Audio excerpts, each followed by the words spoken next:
क्या आपने कभी सोचा है कि दिल्ली का वो मशहूर लाल किला, जिसे हम मुगल सम्राट शाहजहां की सबसे बड़ी कृति मानते हैं, क्या उसकी जड़ें उससे भी पुरानी हैं? क्या सच में लाल किले का इतिहास केवल मुगलों तक सीमित है, या फिर क्या यह वही लाल कोट था जिसे हिंदू राजाओं ने बनवाया था? एक ऐसा किला जिसकी दीवारों के पीछे छिपे हैं हजारों साल पुराने राज, युद्ध, विजय और सत्ता के खेल, जो इतिहास की किताबों में छुपा दिए गए। आज हम जानेंगे कुछ ऐसी बातें जो आपके सोचने का तरीका बदल देगी। दिल्ली एक ऐसा शहर जो सदियों से सत्ता, संस्कृति और सभ्यता का केंद्र रहा है। यहाँ बने किले, महल और इमारतें कई इतिहासकारों और पुरातत्वविदों के लिए रहस्य की किताब है।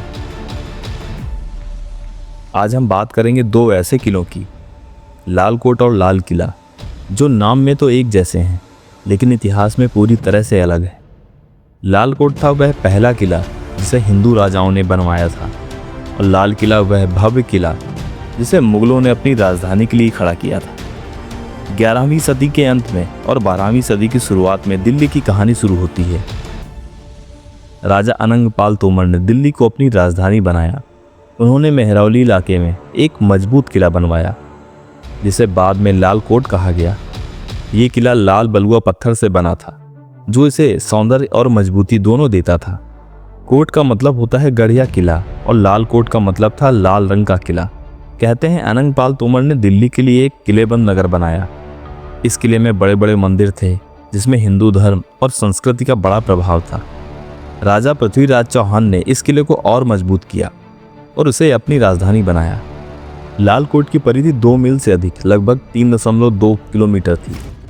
इसके अलावा एक अन्य स्रोत बताता है कि ये लगभग 3.5 किलोमीटर के चारों ओर फैला हुआ एक अविभाज्य, अनियमित आकृति वाला क्षेत्र था।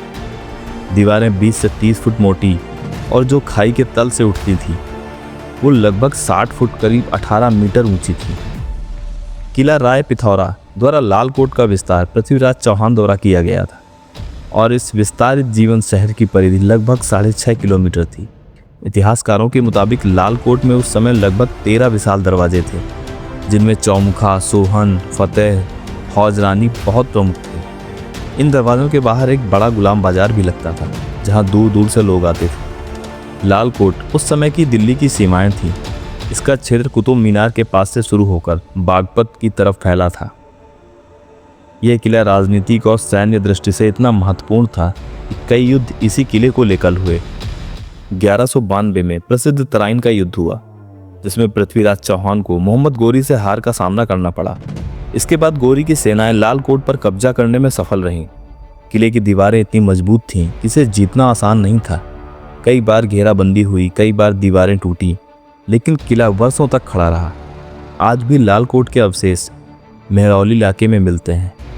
यही मेहरौली आर्कियोलॉजिकल पार्क है, जहां 1000 साल की निरंतर सभ्यता के निशान मौजूद हैं। यहाँ 100 से ज़्यादा ऐतिहासिक स्मारक, बावड़ियाँ, मंदिर और मकबरे हैं, और हर साल नए अवशेष खोजे जाते हैं। अब चलते हैं 17वीं सदी की ओर, जब मुगल साम्राज्य अपनी चरम सीमा पर था। शाहजहां ने 1638 में नई राजधानी बनाने का निर्णय लिया, शाहजहांबाद। उन्होंने यहाँ एक नया किला बनवाया, जिसे आज हम लाल किला के नाम से जानते हैं। यह लाल किला बलुआ पत्थर और संगमरमर से बना था, और इसका डिज़ाइन भी काफ़ी भव्य था। लाल किले की कुल परिधि लगभग 2.41 किलोमीटर थी। शहर की ओर दीवार की ऊंचाई लगभग 33 मीटर और यमुना नदी की ओर लगभग 18 मीटर है।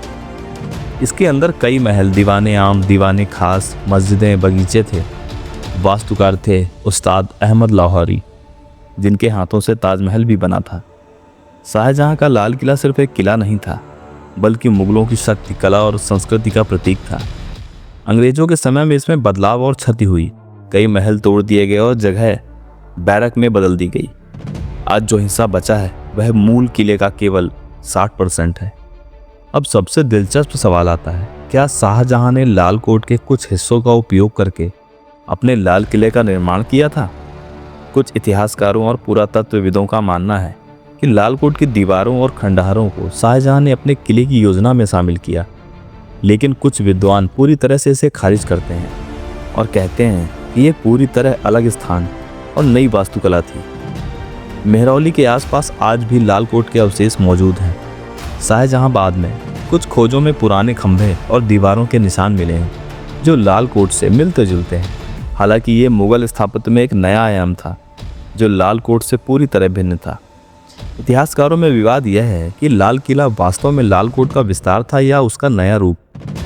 कुछ कहते हैं ये दो अलग अलग किले हैं जो अलग अलग युगों की प्रतीक हैं। यह विवाद आज भी जारी है। पुरातत्व खुद इस रहस्य को सुलझाने की कोशिश में लगा है। आज लाल किला भारत की आज़ादी का प्रतीक है। यहाँ हर साल 15 अगस्त को प्रधानमंत्री झंडा फहराते हैं। वही लाल कोट के अवशेष मेहरौली के जंगलों में छिपे हुए हैं जो इतिहास के कई राज बयान करते हैं। दोनों किले हमें दिल्ली के अलग अलग युगों और सभ्यताओं की झलक दिखाते हैं। तो दोस्तों, लाल किला सिर्फ मुगल कालीन कला का नमूना नहीं है, बल्कि इसके पीछे छुपा है एक लंबा इतिहास। और लाल कोट दिल्ली के पहले किले के रूप में हमें याद दिलाता है उस गौरवशाली अतीत की जिसे कभी भुलाया नहीं जा सकता।